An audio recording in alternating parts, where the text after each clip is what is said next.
You lot are officially awesome. It's only, well, it's nearly 2 o'clock. I've done it again. I've wasted a morning, well, not wasted a morning, spent a whole morning editing video and faffing around trying to make this decision. You lot, I released a video at 11 o'clock, yesterday's vlog. In the last 3 hours, there's already been, what, 40 really helpful comments that are really helping me make the decision process. I'm still not 100% sure what I'm going to do, but I'm an awful lot closer than I was last night when I recorded the last part of yesterday's vlog. So thank you very much. The interactivity, the community we're building here on this channel is amazing. Please keep it up. If you're afraid to comment, or you're just mooching in the background and not got involved, everyone's so friendly. It's not like other YouTube comments where people are idiots. Everything seems to be. Just thank you for being really cool.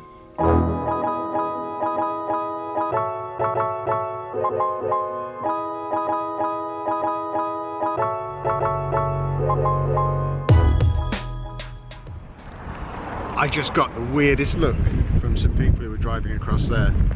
Why is that guy standing there filming a field? It's an empty field. What's he thinking? So you lot insisting me, what's going on with my hair? So you lot insisting me do these proper vlog intros now. I need something other than the view out of my children's bedroom window every now and again. Anyway, some numbers for you. There's 186 days between now and the 31st of August, so the absolute last possible date I could be in employment. Between now and August the 31st, I'm at work for 87 of those 186 days, so I've got 99 days off between now and the 31st of August. More than half the time, I'm not at work. The teaching year is wonderfully front-loaded like that. We do 195 days in total over the course of the year, so it's not much over half anyway.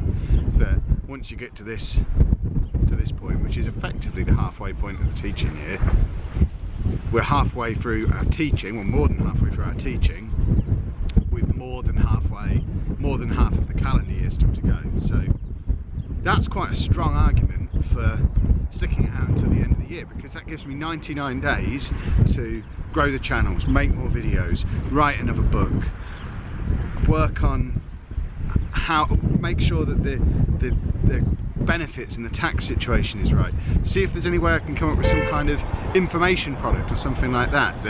The whole Tim Ferriss 4-hour work week model, I've read that book so many times. Somebody said to me yesterday in the comments, doesn't the fact that you'll be earning like 6 months salary between April and September counteract the fact that you'll have to pay more tax because of it? And it does, and I hadn't really looked at it in that way before, believe it or not. I've done all these sums, but the sums have all been focused on what happens when I leave.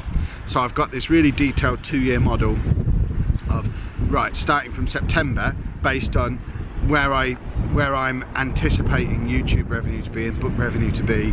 From September for 2 years, I know what the situation will be.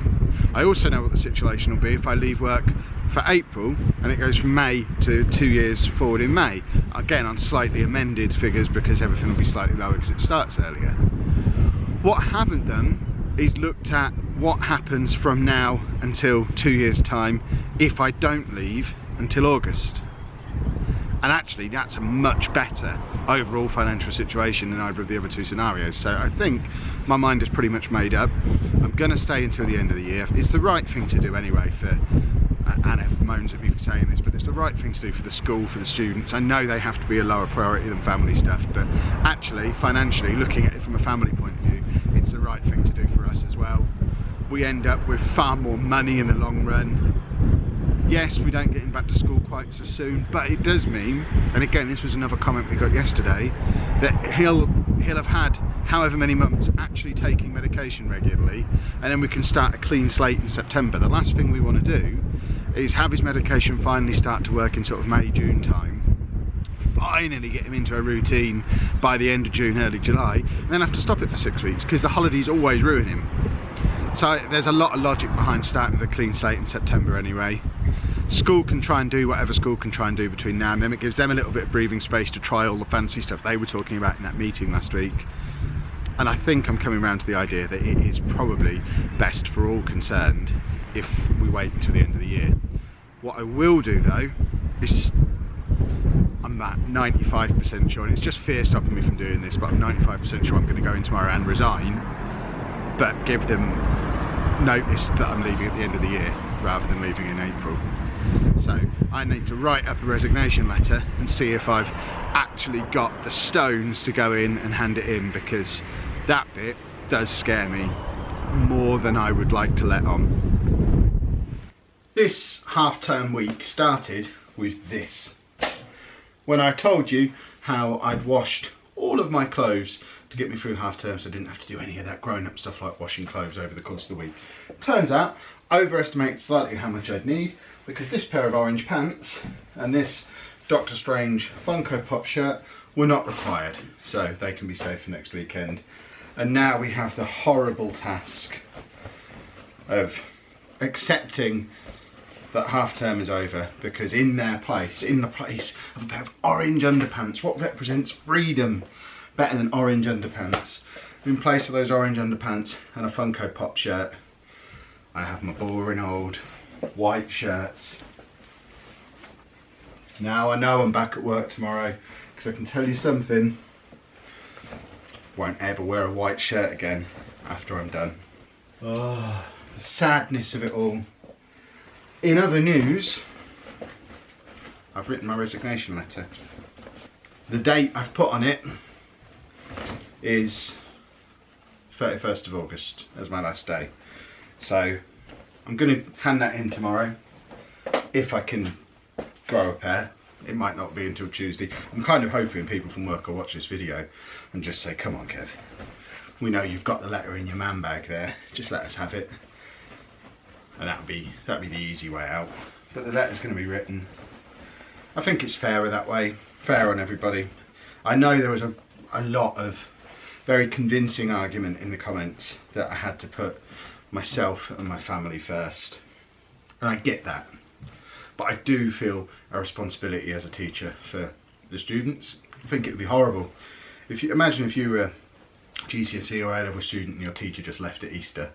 That would be awful. But that's not even the reason I'm staying until the end of the year, because ultimately I didn't want to have to make the decision. I've spent 6 hours across this weekend, across the 2 days, running every possible combination of numbers you can imagine. And it's just financially better for us to wait until August. It gives us another 4 months for the 2 channels to grow. It gives me time to write another book. I'm a little bit disappointed. I'm not going to pretend the idea of only 6 more weeks at work didn't appeal to me. But ultimately, it's only another 18 weeks, which if everything goes to plan, that's 18 more weeks of going to work for someone else forever, because I'd like to think, certainly for the next couple of years, I'm going to be needed at home, certainly until Sproglet. I mean, when I say couple, I mean 4 or 5. I'm going to be doing this whole carer thing for a while, and I think that should be enough time to build up YouTube, build up my writing catalogue, probably come up with some other harebrained schemes along the way. It's always been my dream to work for myself, and I think this is going to be the back door into it. It's not the reason I'm leaving. We've seen from the last week that certainly initially I'm not going to have a huge amount of time for projects and schemes during the day, because we didn't have much time for that this week. There was maybe a couple of afternoons for a couple of hours. So I'm not going out of full-time work into full-time scheming, but I think the transition, as we get routines in place, will work well. I feel weird. It's weird knowing that my letter of resignation is written. It is just fear of the unknown now. I've looked at this from every possible angle. I know it's the right thing to do for everyone. Now I just need to take the plunge, and tomorrow, assuming I did man up and actually hand the letter in, then I'll be all bubbly and excited and happy, because once I've done that, that's the point of no return. And I know how my mind works. I've been through this process twice before. When I applied for university, that was a process like this. When I quit my job last time, it was a process like this. They're just massive life changes. You don't know how they're going to turn out. But I'm at my best when I'm backed into a corner, when I got the decision making out of the way, and I know what criteria and what parameters I've got to work in, that's when I thrive. So this time tomorrow, it all begins.